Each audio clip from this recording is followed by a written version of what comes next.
সবাই 9টা দ্বীপ মুখস্থ করে যাবেন। So we will be performing the parikrama of the 9 islands. At the end, everybody should memorize the 9 islands.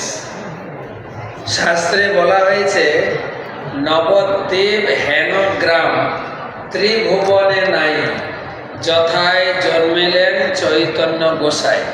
The Shastra scriptures reveal that there is no village equal to Navadvip where Sri Chaitanya Gosai, where Lord Chaitanya Mahaprabhu appeared.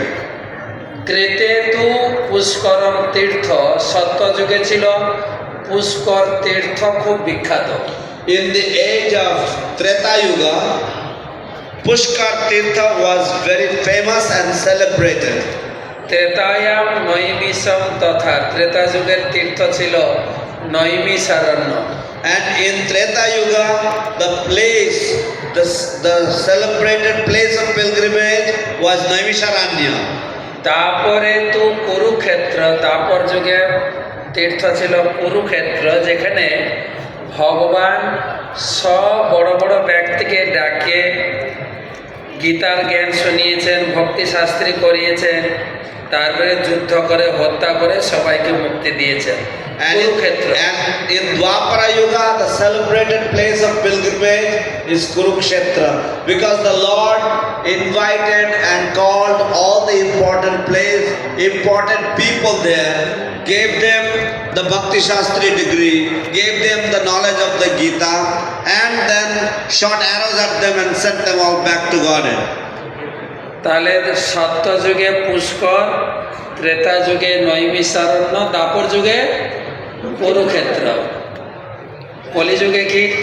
So then what is in Kali Yuga? If Satya Yuga is Pushkar, Treta Yuga is Naimisharanya, and Dwapara is Kurukshetra, what is in Kali Yuga? কলিযুগে call Ganga সমাশ্রয়ে, কলিযুগে গঙ্গার তীরে যে মহাপ্রভুর জন্মস্থান, সেটাই হচ্ছে শ্রেষ্ঠ তীর্থ।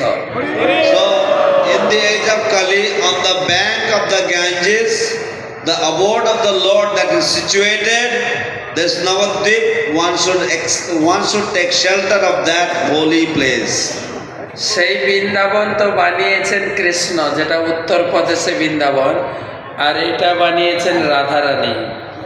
That Vrindavan, which is situated in Uttar Pradesh, is created by Krishna, and this one is created by Radha Rani.